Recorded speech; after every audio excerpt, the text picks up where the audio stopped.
I'm about as real as they come. All my beats tailored by Joe. House Digital. Maserati Rick in Detroit, convertible bird in Miami. Graduated summa cum laude, strip club made a tsunami. Carlton Hines with the ball game, Grateful Edmonds with the snowflakes, Craig Pettis in the M-Town, Sal Magluta with the boat game, Falcone with the cocaine, like Freeway Ricky with the plug game, like Monster Cody in South Central, Larry Davis from close range. Back here, the doors have got plates in them.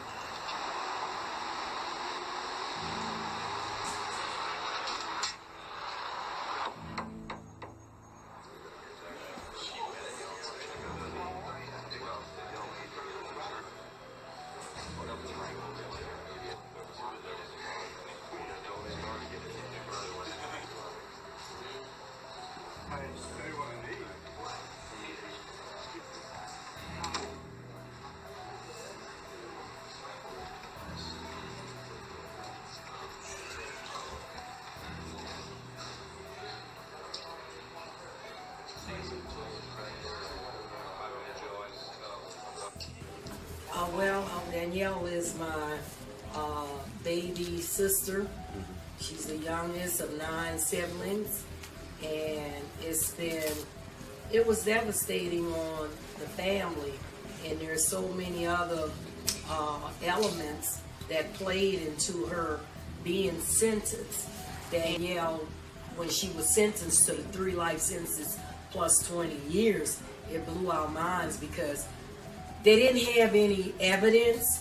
So what they did was go into some of the prisons of ex-convicts and that were already presently doing time, and they solicit them to get on the stand and lie, and basically that's what happened. So no drugs was ever produced, no monies was ever produced or anything, so that they convicted them under the RICO law, which was designed for crimes of big time mafias. So we all know, when did we as a race, African Americans, have the clout to go out and purchase airplanes and all of these things to bring drugs into the neighborhood?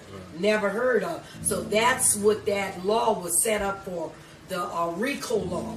And conspiracy alone gave them a life sentence. And so what they did was, you and I, Brother Mike, if we have a conversation and just have a conversation talking about something we'd like to do, we're just talking about it, and that's it.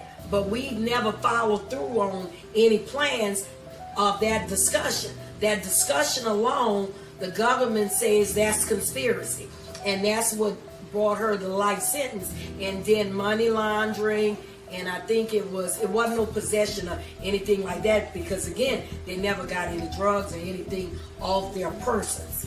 So they really had people to come forward and bear false witness. So really they perjured themselves, and they gave them a sentences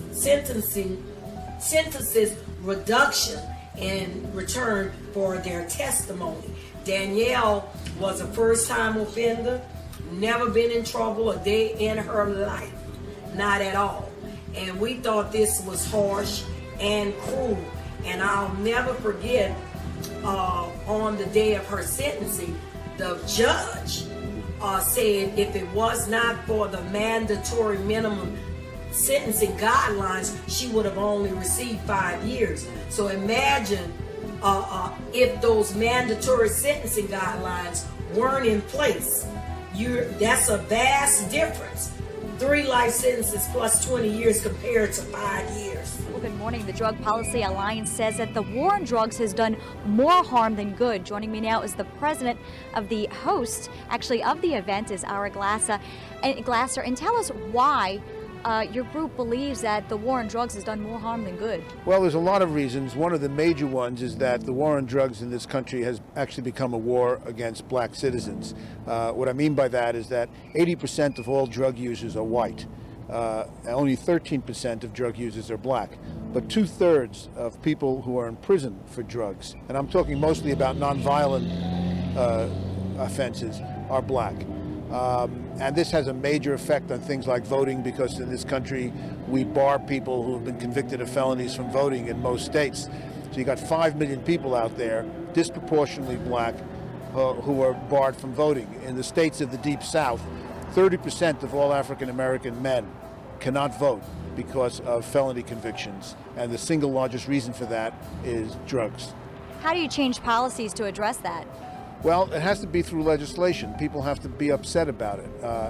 Prohibition is not working with respect to drugs any more than it worked with respect to alcohol in the 1930s. It's produced violence, it produces crime, it doesn't get rid of drugs, and it treats things as crimes that shouldn't be crimes. If you have a glass of wine or a gin and tonic after work, nobody arrests you. But if you smoke a joint of marijuana, you put yourself in jeopardy of being in prison. And there's no good reason for it, and it creates a lot of unnecessary crime and violence, just as alcohol prohibition did in the 30s. We hear, though, from police a lot that a lot of the crime, especially murders, are linked to drug-related activities, especially post-Katrina. Well, most of them are not. Most of the people, you got 500,000 people in prison for drugs in this country, and virtually none of them are murder convictions or any serious violent crime. Most people who are arrested for drugs are arrested for having small amounts for personal use. You have 1.6 million arrests a year now for drug offenses, and almost half of them are for marijuana, and 88% of those are for simple possession of a joint. That's not murder.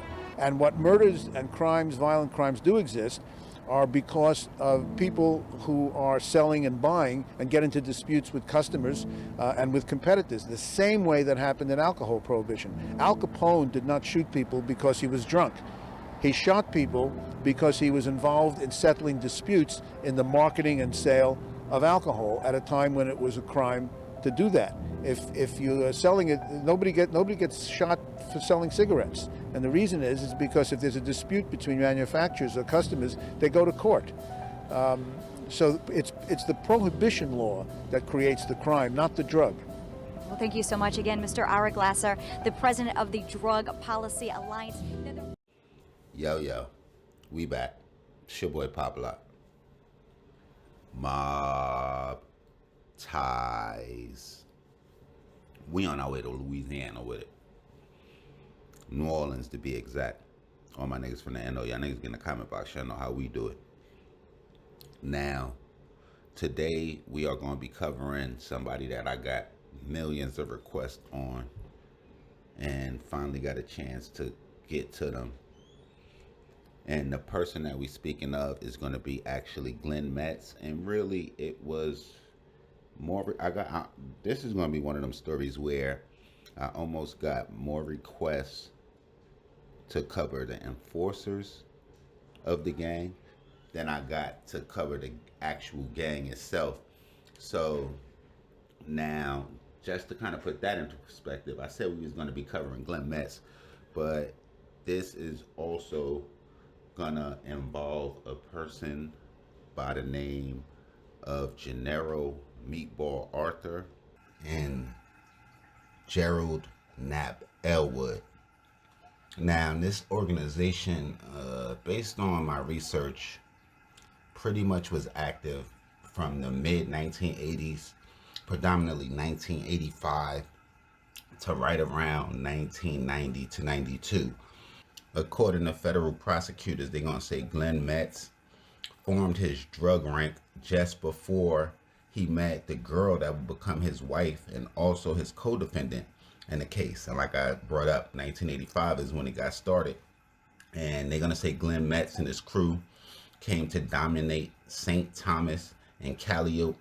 Prosecutors said that they distributed more than 1,000 kilos of cocaine and they killed more than 23 rivals. So with that being said, you can just see how violent that this drug organization was. They said Glenn Metz sat atop of the organization that was manned by more than a half dozen enforcers.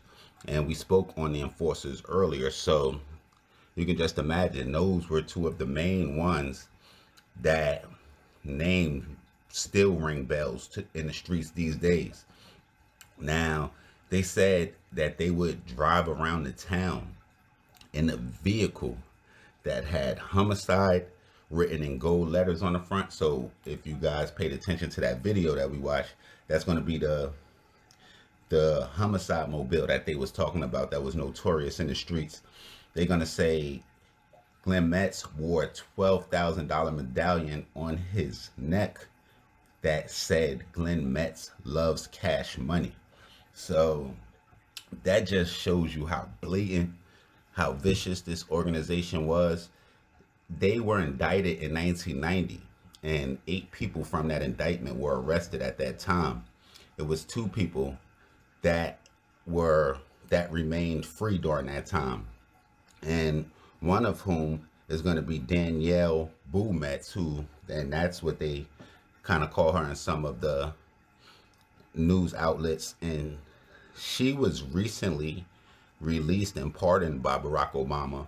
I want to say maybe 2 years ago, when he was looking over the cases in his last year's presidency, and that got a lot of media attention.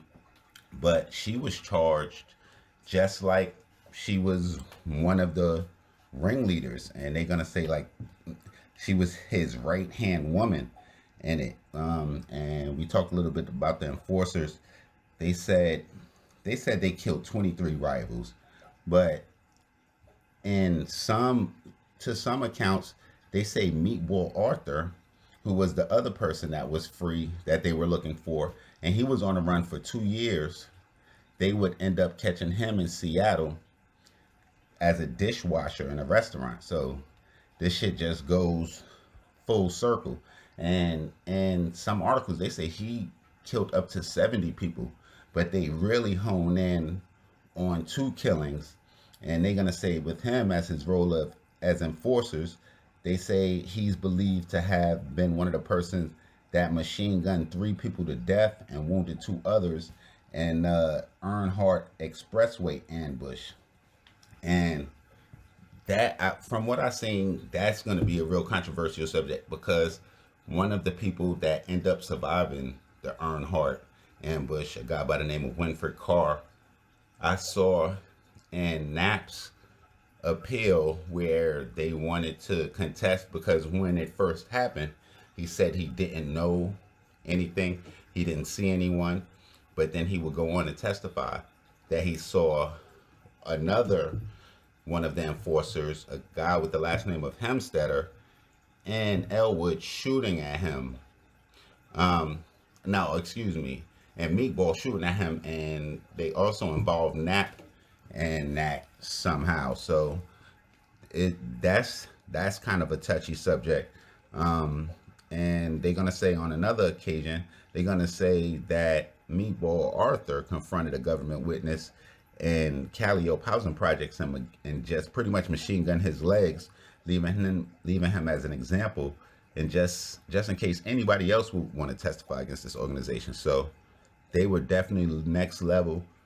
In the video before, I said they kind of took over the reins from the Sam Scully Clay organization.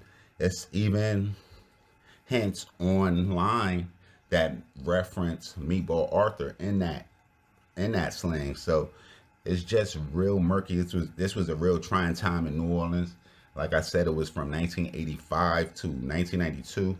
So if you kind of put that in perspective, that's from when crack first hit, really, to right around the time when violence was at an all-time high.